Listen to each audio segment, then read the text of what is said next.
I'm stuck looking at everybody else being like, if somebody had spoken up earlier back when this whole thing started, then maybe I wouldn't have been through it. But at the very least, I can say that because I've been through it, maybe somebody else doesn't have to. And that's kind of what keeps me going.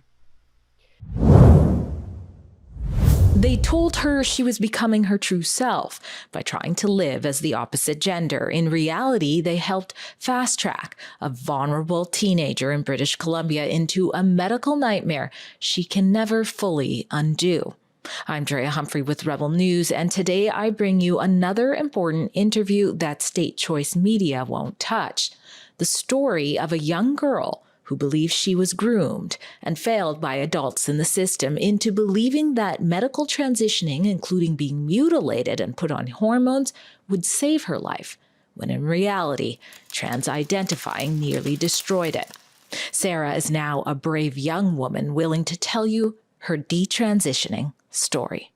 As someone who doesn't feel like they fit in a lot, when somebody else comes to you describing, like, if you have depression, if you struggle with self-image, if you're anxious, if you don't fit in, then this might be what you are. And that's what happened in my case. Those things you listed, struggling with your self-image and not fitting in, is something that many kids experience, especially in high school. You say that somebody gave you a label for that. Could you tell us more about who that is or what system that was? Well, I can't remember the exact system, but I do remember I was in high school and it was a whole meeting in the gymnasium, and it was a trans spokesperson, I guess, in some LGBT group, and there was a huge presentation and they were listing off all of these things. And, that's how that went down. So to hear people saying that there's no indoctrination, or they're just trying to raise awareness, you have to be really, really careful with kids and how impressionable they are. Should be a common sense phrase, but I don't think it is so common when it comes to what I call sexual indoctrination and sometimes grooming happening in schools. Do you feel like you were groomed in school based on what you said? And tell us what the fallout from that was. Tell us how you actually began medically transitioning after. Honestly, I would say I do feel like I was groomed in school. I do feel like I was groomed online as well, with all the overwhelming support of transition and people building it up bigger than it is, like some solution to all your problems and mental health, when there's a crisis of mental health and struggling these days. And so I started publicly identifying as male. I think I must have been 15, 16. I had identified as male earlier online, just with some friends, and I guess I got comfortable with the idea of that and clung on to this identity. And I believe it was by the time I was 17 that I started testosterone, and then I got fast-tracked onto the double mastectomy. And after I'd had that, they basically slapped a paper in my hand that was like, okay, this is for bottom surgery, as if I barely got out of having my chest removed. And I mean, the thing is, like, my dad has a shoulder injury and he could be on a wait list to get help for that for years. And there's people who are dying on a wait list trying to get a surgery. And it's just for them to prioritize something like that, because there's this whole thing going around where it's like, either I it's transition or death, and that's pushed into your head Yeah. online to every kid. But I want to backtrack a little bit. Could you tell us what age you were when you had the double mastectomy and were offered bottom surgery? And can you walk us through what your perception of how that process was for your parents? How did they initially receive what you were going through and then get to the point where you were doing that double mastectomy? Well, I believe I was offered it at 17, and my mom did her best to try and delay it. But yeah, I thought it was earlier that I had it. It wasn't, but I was on antidepressants for so many years that it's all kind of a blur. But yeah, I think I was 18 when I had my top surgery. And then, yeah, 2 weeks after that, when I was going to get my bandages checked in by the nurse, I was handed that bottom surgery paper. And so what stopped you from getting bottom surgery? Well, that's the one where I looked online and I was kind of horrified of the results and all these things that they don't talk about and all the complications and people suffering for life because they made this choice. Now, I initially saw your story on Action for Canada, and in that you mentioned that you yourself faced some complications with what you went through. Do you feel like sharing that for us here? Oh, yeah. So I guess I could start with my top surgery. I've got horrendous nerve pain, like down the sides here, around the front. And it, like, if it's touched, it acts up. Or I guess because of having my women hormones back again, that makes it brutal. And it feels like they kind of just severed the nerves there. And then I swell, and not to mention the testosterone, because my voice lowered and I got my Adam's apple here from going on that. I had to strain my voice to get it to sound remotely feminine. And if I talk for too long, it'll start to hurt. I'll start to cough. And I guess I can't sing anymore, so that sucks, but that's kind of unexpected.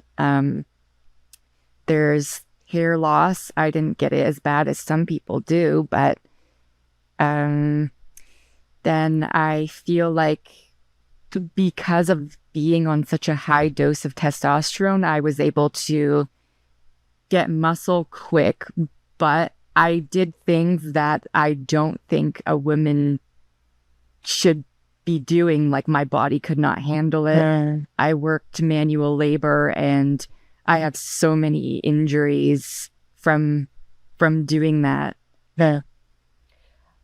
Now, walk us through the comparison of you get this label through school, you go online and you see this matching of, oh my gosh, this is it. This is what's missing in my life. This is what's wrong with me.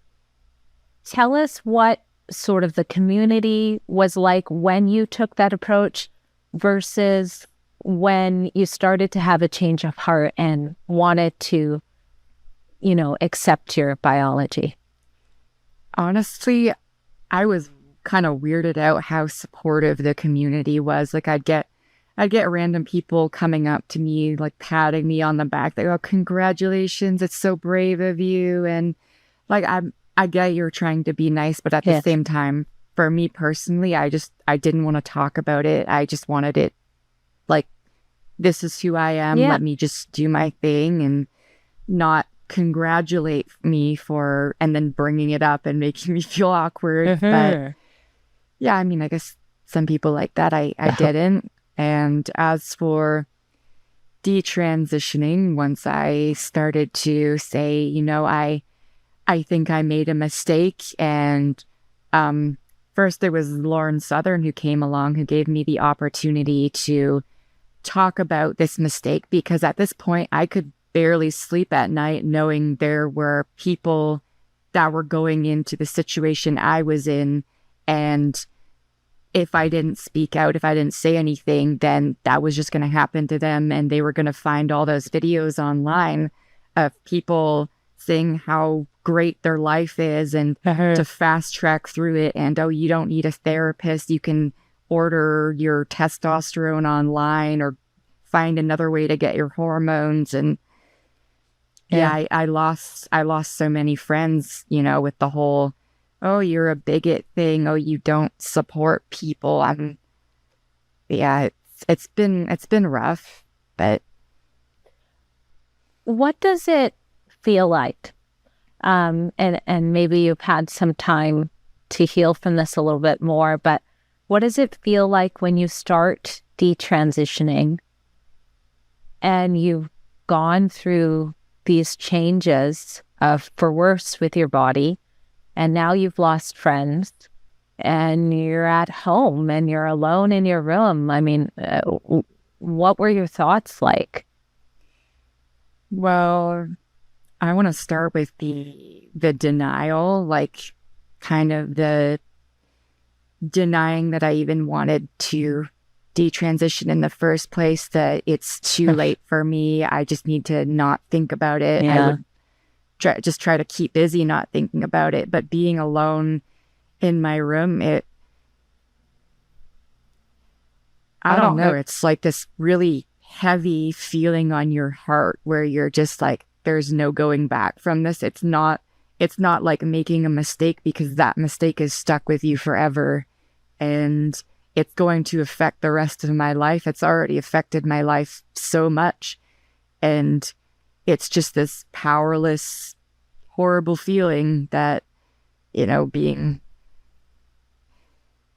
alone doesn't help. It doesn't help it, but at the same time, you sometimes need to be alone because you don't want to break down in front of other people when it affects your mental health so horribly, and other people just can't seem to understand. Or it's like I've got told, do you think this was a necessary step in your gender journey? Oh, you're just figuring yourself out. I'm like, no, I'm not figuring myself out. I was actively led by adults into destroying my body, into cutting off a part of me, into taking hormones and like feeling like a freak, because honestly, I do, and it's gotten better, but that I'm stuck looking at everybody else being like, if somebody had spoken up earlier, back when this whole thing started, then maybe I wouldn't have been through it. But at the very least, I can say that because I've been through it, maybe somebody else doesn't have to. And that's kind of what keeps me going. If that somebody had spoken up, what do you think they should have said to you?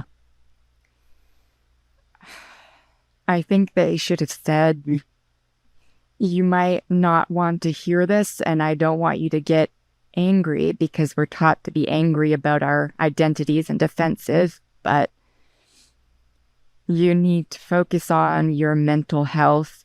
You've never even been a woman. You don't know that you don't want to be one. And, if you just work on yourself, if you be who you want to be and you don't let society pressure you into anything, because that's the main thing when they're like, oh no, you can't go hunting, you can't drive a truck, you can't be manly, you can't drink your beer or whatever. Just don't let people pressure you into any role, into anything that you are not, and avoid the people that do. At Rebel News, we don't back down from bringing you important stories just like Sarah's. If you want to find more reports like this and share them or support them, go to our special website called stopclassroomgrooming.com.